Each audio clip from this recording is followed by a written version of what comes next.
अभी भी आपको भाई भाई का फर्क नहीं पता चल पा रहा। भाई तो पाकिस्तान कराची में रहता है, ये भाईचारा, भाई का पता चल गया, चारा का पता चल गया। ये गंगा जमुना तहजीब ये कहां मिलती है? हम सदियों से साथ रह रहे हैं, ये मुझे समझ में नहीं आ रहा कि कहां पे रह रहे थे। इस नैरेटिव से बाहर आइए, अपने होने का एहसास कीजिए। इसलिए मैंने कहा कि सनातन के लोगों को कभी हथियार उठाने की जरूरत ही नहीं है। आपने तो 2 भेजे हैं, तब अल्लाह से यकीन हट गया है। आप तय करें, हमारे निजी स्वार्थ कुछ भी हो, हमारी आपसी अनबन कितनी भी हो, लेकिन हम दिल्ली पे उसी को बिठाएंगे जो 5000 साल पुरानी सभ्यता और सनातन राष्ट्र को बचाने के लिए काम करेगा। उसकी जात क्या है, उसकी पार्टी क्या है, वो क्या खाता है, वो क्या पीता है, ये हमारा एजेंडा नहीं है। ये बहुत खुशी की बात है कि वो जो करता है खुलेआम करता है, ऐलान करके करता है। और उसके ऐलान करने से कुछ लोगों को लगता है कि हमारी 5 वक्त की अजान अल्लाह नहीं सुन रहा, लेकिन इसकी 1 वक्त का ऐलान अल्लाह ही सुन रहा है। जो कौमें, जो समाज अपनी पहचान पे शर्माते हैं, अपने विचारों पे शर्माते हैं, अपने पूर्वजों पे शर्माते हैं, अपने शास्त्रों पे शर्माते हैं, वो समाज जिंदा रहने लायक नहीं होता। मैं और आप तो बहुत छोटी चीज हैं, इवन कुछ भी नहीं है। आपका पहला देश का, दुनिया का प्रधानमंत्री है जो अपने होने पे शर्माता नहीं है, जो है उसके ऊपर पूरे गर्व से कहता है मैं यही हूं। हम तो जरा सा तिलक लगा लेते हैं तो रहमान भाई के घर जाने से पहले पहुंच लेते हैं। रहमान भाई को तिलक लगा देखेंगे तो उनको लगेगा यार ये कैसे ऐसा हो सकता है, ये तो बड़ा लिबरल हिंदू था। आपको लिबरल दिखने की शौक है। आपके प्रधानमंत्री ने पहला चुनाव जीता, विदेश की यात्रा की, 2 मुल्कों का दौरा किया। ये सिंबॉलिक है, ये देश समझ नहीं पाया। मैं उसको उसी रास्ते से देखता हूं, उसी एजेंडे से देखता हूं। पहला उसका दौरा भूटान का था, दूसरा नेपाल का था, श्रीलंका का था, पाकिस्तान का। अखंड भारत में जो खंडित हुआ है उसको देख करके आ गया है कहां कहां है। सबका उसने सर्वे करा है। लोग समझ रहे हों कि वो बिरयानी खाने गया है। और नेपाल के उस मंदिर में 6 घंटे पूजा की।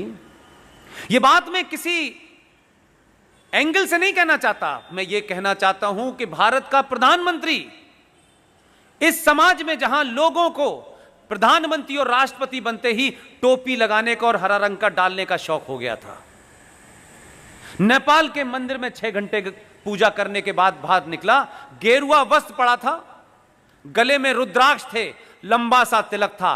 पूरे टेलीविजन ने दिखाया, जिसको पसंद है ठीक है, जिसको नहीं पसंद है आंखें बंद कर ले। मैं जो हूं वही रहूंगा, ये मेरा फेथ है। मैं प्रधानमंत्री हो गया हूं, इसका यह मतलब नहीं है कि मैं अपने फेथ को गाली दूंगा। तुम्हारा फेथ है, तुम मानो। लिहाजा उसने इतना बड़ा मैसेज दिया, आप मंदिर तो जाइए, मंदिर में कुछ तो करिए, 5 मिनट बैठेंगे। यह बात अलग है कि कुछ लोग मंदिर नहीं जा रहे थे। उनका कहना था मंदिर जाते वही लोग हैं जो लड़कियां छेड़ते हैं। आपने ऐसी ताकत बनाई, बेचारा मंदिर मंदिर जा रहा है और आपको रोज बताता है कि देखो मैं मंदिर भी जाता हूं, जनेऊ भी पहनता हूं। मां ने सिखाया नहीं कि मां ऐसे खानदान से आई नहीं थी कि जनेऊ पहनाए जाएं,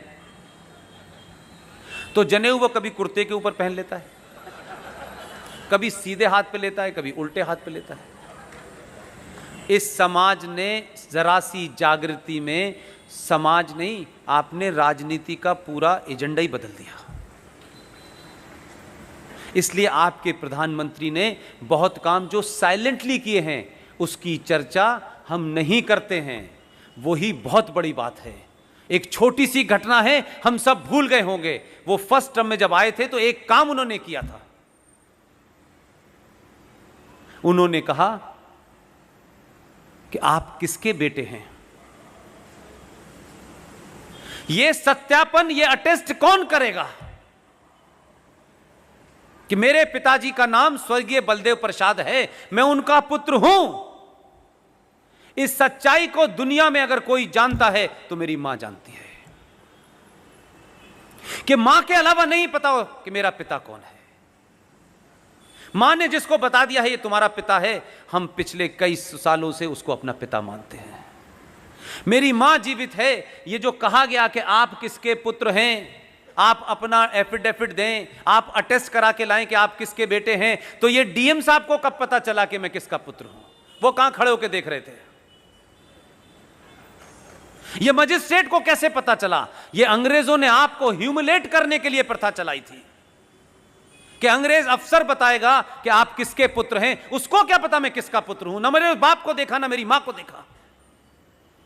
लेकिन इस सरकार ने कहा कि आप अपना सर्टिफिकेट खुद अटेस्ट करें। यह बहुत छोटी सी घटना है, लेकिन कितने बड़े गर्व की बात है। मैं बताता हूं ना मेरा पिता कौन है, यह मजिस्ट्रेट कैसे बताएगा यार? इसकी क्या औकात है कि यह बताएगा कि मैं किसका बेटा हूं? ना मेरी मां को जानता, ना मेरे बाप को जानता, लेकिन उसके ठप्पे के बाद ही यह होगा कि मैं किसका बेटा हूं। इसलिए मैं उस बात को दूसरे तरीके से भी कहता हूं कि इस संसार में अगर सबसे बड़ी कोई दो शब्दों के अंदर कोई बात कही जाए, कहा जाए कि सबसे बड़ा सच क्या है धरती पे, तो सबसे बड़ा सच है मां। मां ने मुझे अपने पेट में रखने के बाद मुझे जन्म दिया है, वो बदल नहीं सकती। और विश्वास नाम का अगर कोई शब्द है जिसे एक ही शब्द में कहा जा सकता है तो उसका नाम है कि मां जिस आदमी को कह देती है कि ये तुम्हारा बाप है, जीवन भर हम उस पर विश्वास कर लेते कि ये हमारा बाप है, सवाल नहीं पूछते। ये बात अलग है कि अगर पहले बात होती तो केजरीवाल जरूर प्रूफ मांग लेता। तो छोटी छोटी चीजों से आपके अंदर कैसे स्वाभिमान जगे, कैसे आपको अपने होने का असर लगे। आप सुपीरियर किन को मान रहे हैं? अंग्रेजों को। वो बता गए क्योंकि उन्होंने ये प्रथा इसलिए चलाई थी, उन्हें राज करना था। अब देश आजाद हो गया, ये प्रथा खत्म होनी चाहिए। इसीलिए भारत के राष्ट्रपति के घर में जो छोटा सा बदलाव हुआ उसकी बारे में बात नहीं होती। हमें सिर्फ 370 और 35 पे नजर आती है। बहुत सारी घटनाएं ऐसी हुई हैं जो आपको पता नहीं है, और बार बार आपके माध्यम से रिमाइंड कराता रहता हूं मैं। जरा इन चीजों को भी सोचो। हर चीज में प्रॉफिट लॉस नहीं होता, हर चीज मटेरियलिस्टिक नहीं होती, कुछ चीजों का फिलोसफिकल मीनिंग होता है। पहले टर्म के प्रधानमंत्री बनने के बाद राष्ट्रपति चले गए। राष्ट्रपति भवन में जाकर उन्होंने पूछा कि भारत की पहचान के रूप में भारत में जितने भी विदेशी मेहमान आते हैं, जब आप उनको विदा करते हैं तो भारत की पहचान के रूप में क्या दिया जाता है? वो कांग्रेसी थे, उन्होंने बिना कुछ सोचे समझे कह दिया कि हम ताजमहल देते हैं। ताजमहल भारत की पहचान हो सकता है? नहीं। उसमें मेरा दूसरा पॉइंट भी है। कुरान में, इस्लाम में कब्रें हराम हैं। कब्र का कंसेप्ट इस्लाम में नहीं है। ये जो देश भर में जमीन घेरने और इस्लामिक दुकान चलाने के लिए और इस्लामिक आइडियोलॉजी को फैलाने के लिए ये जो कब्रिस्तान बने हुए हैं कि यहां इसका कब्रिस्तान है, वहां उसका कब्रिस्तान है, कब्रिस्तान का कंसेप्ट इस्लाम में नहीं है मेरे भाई। मोहम्मद साहब की कब्र देखी है कहीं आपने? नहीं है। इस्लाम में किसी की मौत हो जाने के बाद उसे दफना दिया जाता है, लेकिन उस कब्र के ऊपर कोई ईंट नहीं लगाई जा सकती। उसके बाद वो फिर दोबारा से जमीन वैसी हो जाती है। लेकिन भारत और पाकिस्तान और इस इलाके के अंदर Islam is not a religion, Islam is a political ideology to capture power. इस एजेंडे के साथ चल रहा है। यानी ताजमहल को आप कितना भी सुंदर बना दें, लेकिन उसके मूल में दो कब्रें हैं कि दो लोग सो रहे हैं, दो प्यार करने वाले सो रहे हैं, ये बताया जाता है।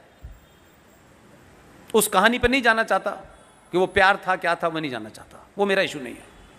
लेकिन आप कब्रों को कब से अपने घर में रखने लगे? उनके तो हिसाब से गैर इस्लामिक है। हिंदू पद्धति में भी क्या अस्थियां हम अपने घर पे रखते हैं? तो कब्र को खरीद के क्यों लाते हैं? और क्यों वो भारत की पहचान बना दी गई और भारत उसे शान से विदेशी मेहमानों को दे रहा है।